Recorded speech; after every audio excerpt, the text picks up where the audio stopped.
Les portulans sont d'anciennes cartes marines recopiées à plusieurs reprises, hein. On y trouverait de bien curieuses indications, hein. À côté des côtes et des îles bien réelles, ces cartes antiques montreraient des îles et des côtes disparues ou dissimulées par des glaces depuis des dizaines de milliers d'années. Ces fameux portulans ou vieilles cartes des mers, hein, apporteraient l'évidence de l'existence d'une civilisation maritime assez développée, hein, pour produire des cartes précises à une époque où l'Homo sapiens était censé casser des cailloux. Parmi les cartes anciennes dont ces auteurs se sont inspirés, il y avait probablement des documents maritimes datant de l'Atlantide, levés par les navigateurs atlantes, hein, qui possédaient aussi des engins volants, hein, ce qui facilite grandement les relevés cartographiques. Ces cartes auraient été fidèlement copiées de génération en génération depuis 10 000 ans, voire plus, ce qui n'est pas surprenant car les documents nautiques sont assez sacrés.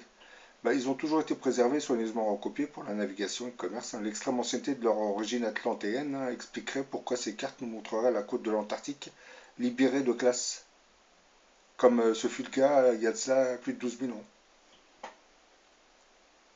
La seule existence de telles cartes suffirait à prouver celle de l'Atlantide.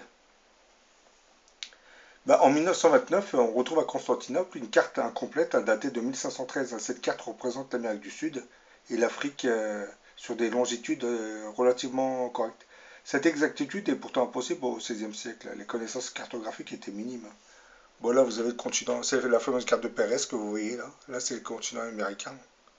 Là, c'est une partie de l'Afrique. Là, c'est l'Espagne. L'Europe, il est un peu plus haut. Bon, c'est une carte qui est un peu découpée, mais elle était beaucoup plus complète. Et on ne savait pas calculer les longitudes à cette époque.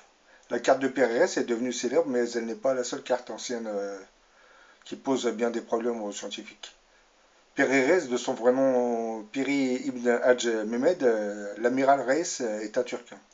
Dans les notes qui accompagnent le document, il affirme que certaines des 20 cartes qui lui ont servi de source dateraient d'Alexandre le Grand et que d'autres sont fondées sur les mathématiques. Cette carte a été étudiée par le capitaine Mallory, hein, qui découvre que cette carte représente une partie de l'Antarctique, mais ce continent est pourtant recouvert de glace depuis au moins 10 000 ans et n'a été découvert officiellement qu'en 1818.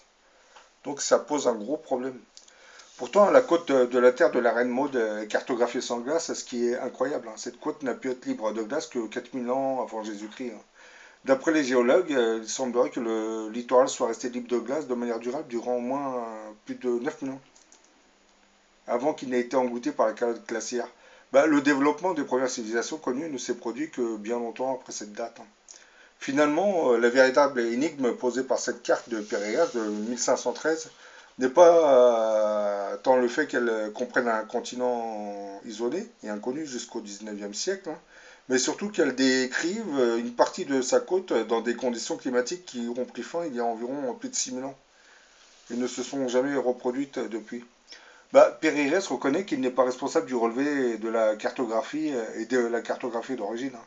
Son rôle a été celui d'un compilateur, hein, et d'un copiste, hein. Certaines cartes dont il s'est inspiré remonteraient d'après lui, hein, au IVe siècle avant Jésus-Christ, voire même beaucoup plus.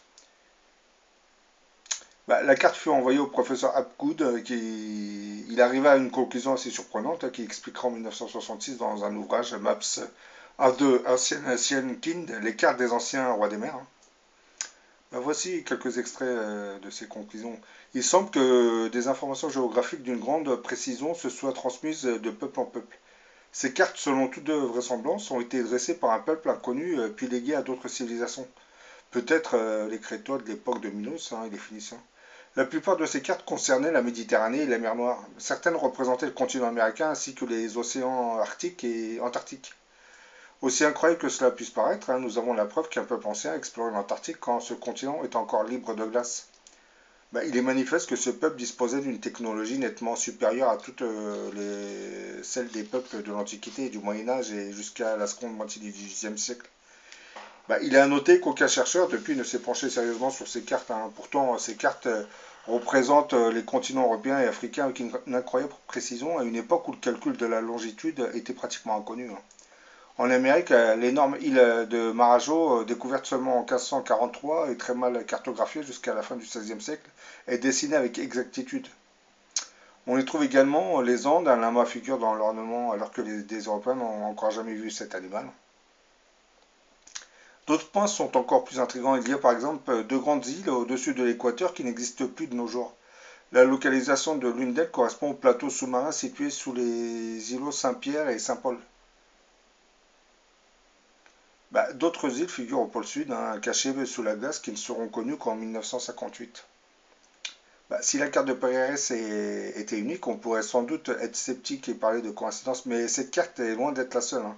D'autres cartes cartographies ont partagé les mêmes secrets, hein.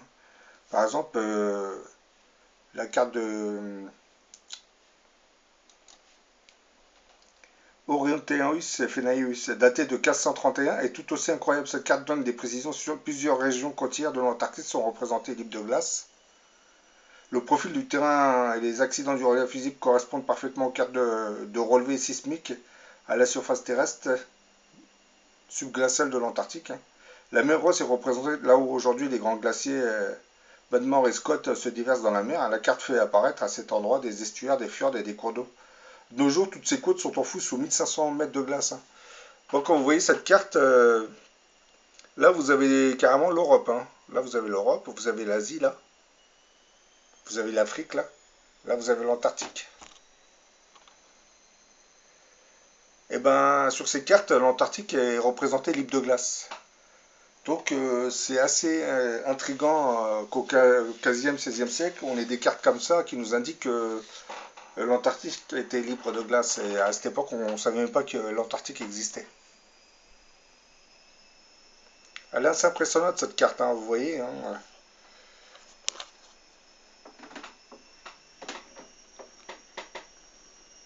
Vous voyez, je la rapproche, hein, vous voyez les contours de l'Europe, de l'Asie, c'est impressionnant.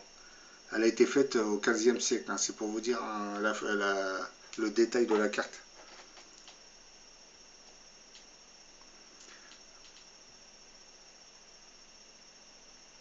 Dans la carte d'Orance Fine, qui montre l'Antarctique avec des fleuves et des chaînes de montagnes, hein, avec des côtes libres de glace, en utilisant la méthode de datation à l'ionium des chercheurs américains, on peut établir que de grands fleuves ont effectivement coulé dans l'Antarctique jusqu'en 6000 ans avant notre ère.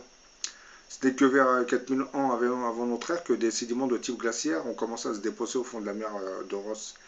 Les carottages indiquent qu'un climat chaud a régné pendant longtemps avant cette date. Et que dire de la carte de Hadji Ahmed datée de 1559 qui représente une cartographie très moderne des Amériques et surtout de leur côte ouest. La forme actuelle des États-Unis y est parfaitement reproduite, hein. Cette perfection ne sera atteinte que 2 siècles plus tard. Cette carte représente également une bande de terre large de plus de 1500 km reliant l'Alaska à la Sibérie.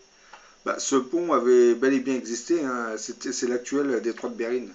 Mais bon, il a été submergé par la montée des eaux à la fin de la dernière période de glaciation. Alors pourquoi la communauté scientifique je remets la carte de Pérez là. Pourquoi la communauté scientifique se montre-t-elle aussi sourde et aveugle devant des preuves assez incroyables? La réponse est simple. Admettre l'existence de ces cartes signifie remettre totalement en cause l'évolution de l'espèce humaine. Comment en effet expliquer que des hommes aient pu explorer le globe il y a au moins 10 000 ans, à une époque où l'Europe n'était qu'au stade préhistorique? Pire encore, le bras de mer reliant à la mer de Ross, représenté sur plusieurs cartes anciennes, prouve que ces cartes ont été établies alors que l'Antarctique était totalement dépourvu de glace. Les géologues sont affirmatifs, hein. Ce continent n'a été entièrement libre de glace qu'à une date très très reculée, estimée à des milliers d'années. En fait, si on écarte toutes les possibilités farfelues et invraisemblables, il n'en reste qu'une seule qui colle aux énigmes qui gèrent notre histoire. Il semble évident que les différentes cartes sont le fruit d'un travail de topographie établi sur une longue période, plusieurs milliers d'années, hein. Les cartes montrent par exemple l'Antarctique à différentes périodes de sa progression glaciaire. Pour reprendre les conclusions d'Hapgood, hein, l'Antarctique a été visité et peuplé par l'homme à une époque où il n'était pas censé exister, hein. À une époque très très éloignée, l'Antarctique devait jouir d'un climat assez chaud à une époque où il était situé à environ 3000 km au nord du cercle antarctique actuel, hein. L'Antarctique n'a trouvé sa position actuelle que sous l'effet du déplacement des pôles de la planète. Le glissement de l'Antarctique vers le sud a provoqué un refroidissement progressif ainsi que la formation d'une calotte glaciaire. Les conséquences d'un tel déplacement ont dû être considérables, hein, sur l'ensemble de la planète, hein. Extinction massive d'espèces animales, séismes, inondations, changement radical de climat, hein. Je pense que ce déplacement d'épaule doit correspondre à la dernière destruction du continent de l'Atlantide il y a plus de 12 000 ans. Bah, si on rassemble toutes ces preuves, on peut en déduire qu'une civilisation technologiquement avancée a existé bien avant la nôtre, hein. Cette civilisation semblait s'être développée vers 13 000 ans avant notre ère, pour disparaître ensuite. Bah, toutes les parties du monde avaient été cartographiées, hein, comme on le voit dans les fameuses cartes, hein. Bon, pour ceux qui n'ont pas suivi mes vidéos, je vais vous refaire montrer le cartouche hiéroglyphique d'Abydos découvert en Égypte, hein. Vous voyez là, vous voyez des appareils, hein. Là, là, là. Là, ça ressemble à une sorte d'hélicoptère, hein. Ben, c'est ce genre d'appareil, je pense que c'est un vestige de ce que les Atlantes avaient comme appareil volant.